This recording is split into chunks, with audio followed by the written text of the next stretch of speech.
Leo kërkon lapsin magjik. Leo shkonte në klasën e dytë dhe kishte shumë shok. I pëlqente shkolla shumë dhe kënaqej kur vinte koha për të nisur.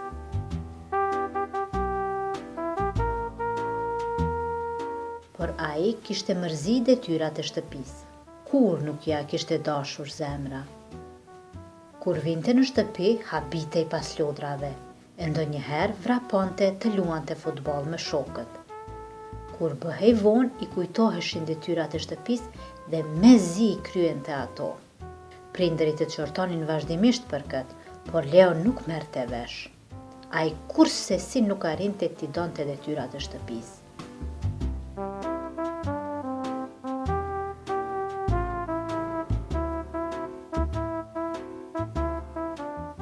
Kështu një ditë, pasi kishte luajtur gjithë ditën futboll me shokët, në mbrëmje kishin vazhduar lojën fshehtas derisa kishte rënë terri.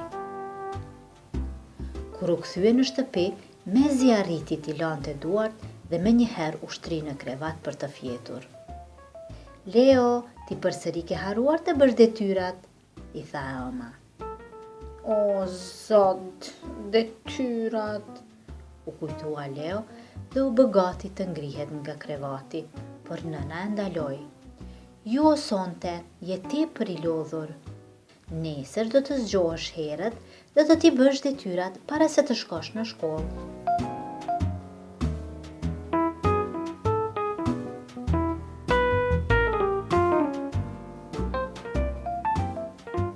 Leo atë natë pau një ëndër të çuditshme. Ju duk sikur dikush trokiti në dritare dhe kur ky hapi dritaren, pau një laps shumë ngjyrësh që mbante kapele. "Përshëndetje, unë jam lapsi magjik", i tha ai. "Përshëndetje", ja ktheu Leo. "Dëgjova që nuk e arritur të bësh detyrat", e pyeti lapsi. "Po, është e vërtet, nesër do të më duhet të zgjohem herët në mëngjes." "O Zot, sa për toj të zgjohem herët", u ankua Leo. Po, për këtë jam unë", tha lapsi dhe pasi lëshoi disa xixa nga trupi i tij, ju afrua çantës së Leos. Kur lapsi magjik u afrua, çanta u hap vetvetiu dhe librat e fletorit dolën e u hapën gjithashtu. Lapsi filloi menjëherë nga puna. Në fillim i kreu detyrat e matematikës dhe pastaj ato të gjuhës. Ndërsa Leo kishte mbetur i habitur duke shikuar. "Ja pra, edhe kjo punë u krye", tha lapsi magjik, i cili pastaj shkoi tek një vajzë që nuk kishte arritur t'i bëjë detyrat, me që kishte shikuar një film të gjatë me princesha. Leo i lumtur u shtrije në krevat për të vazhduar gjumin.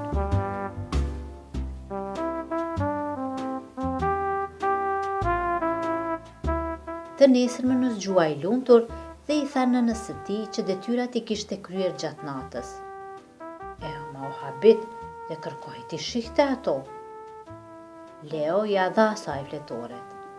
Kur nëna i hapi fletoret, pau që detyrat nuk ishin kryer. "Unë nuk shoh që ti ke kryer detyrat", i tha ajo e mërzitur.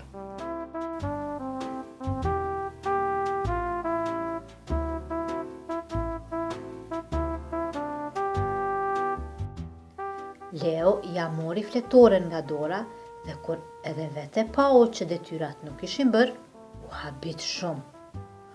"Por lapsi magjik ishte mbrëm këtu dhe i bëri të gjitha detyrat për mua", tha Leo që ishte gati të qante. "Lapsi magjik?" u habite Ema. "Po, nuk ka laps magjik dhe askush nuk do t'i bëjë detyrat tua. Secili duhet të bëjë detyrat e veta", i tha Ema dhe doli nga dhoma. Leo, ndonë se me mërzi, u detyrua t'i bënte detyrat vet me lapsin e tij të thjesht e të gjelbër.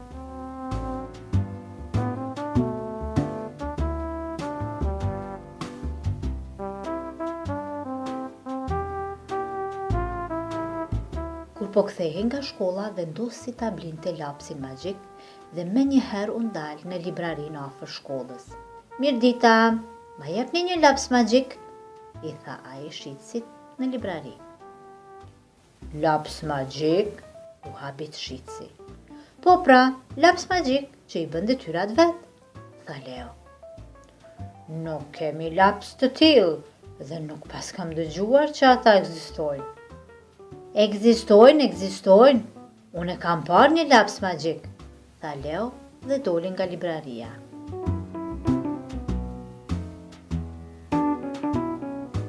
Ati ju kujtua dyqani i magjistarëve dhe shkoi me vrap atje. Më jepni një laps magjik ju lutem, i tha ai shitësit, posa hyri në dyqan. Po, me njëherë, tha shitësi dhe i dha një laps të kuq. Leo e lëshoi lapsin afër çantës, por çanta nuk u hap. Leo mendoi se ndoshta ky laps nuk e hapte çantën, por detyrat me siguri i bënte. Kështu ai hapi çantën, nxori fletoret dhe i hapi, por lapsi nuk lëvizte. Ha pra, bëj detyrat, i bërtiti Leo, por lapsi nuk lëvizi. Ky laps nuk qen ka magjik, i tha ai shitësi. Po si, tha shitësi dhe mori një fletë të bardhë ku vizatoi një aeroplan. Shitësi e fryu pak aeroplanin dhe ai u zhduk. Unë nuk dua një laps magjik që vizaton gjëra që zhduken, por dua një laps që i bën detyrat vet. Shitësi qeshi dhe i tha Leos që laps të tillë nuk kishte. Leo doli i mërzitur nga dyqani i magjistarëve dhe vendosi të shkonte në treg.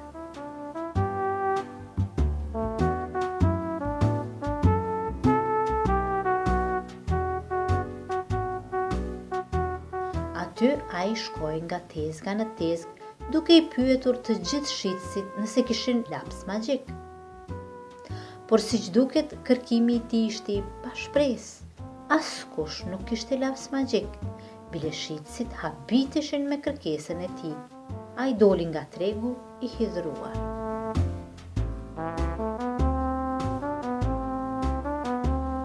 Kur arriti në shtëpi, u fut në dhomën e tij dhe e gjuajti çantën në dyshemi.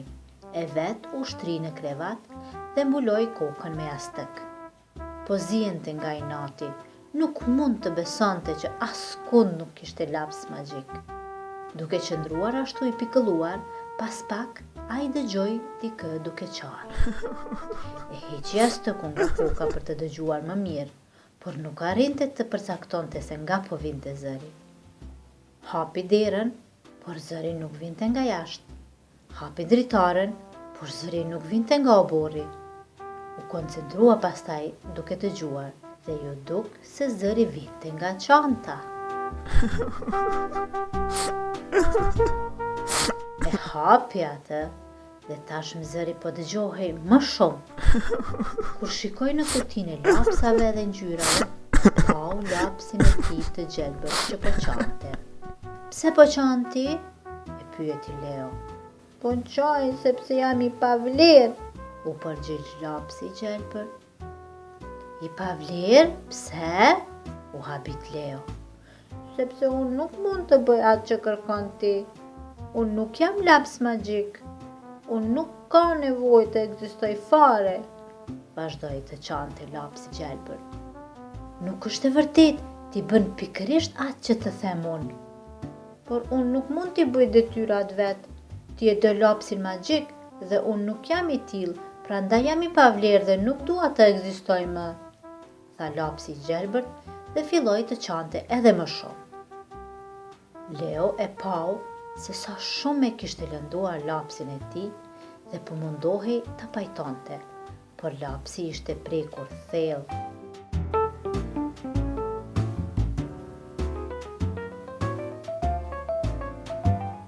Do të hidhem në zjarr, tha lapsi plot mllef. Ngadal, e ndaloi Leo. Po të bëj një premtim, që sot më kur nuk do të kërkoj një laps magjik dhe ti do të jesh lapsi im i preferuar. Por unë nuk mund t'i bëj detyrat pa ndihmën tënde, u ankua lapsi. S'ka gjë, gjithkush duhet t'i bëj detyrat e veta, prandaj edhe unë do t'i bëj detyrat e mia. Lapsi i gjelbër filloi të buzëgjesh.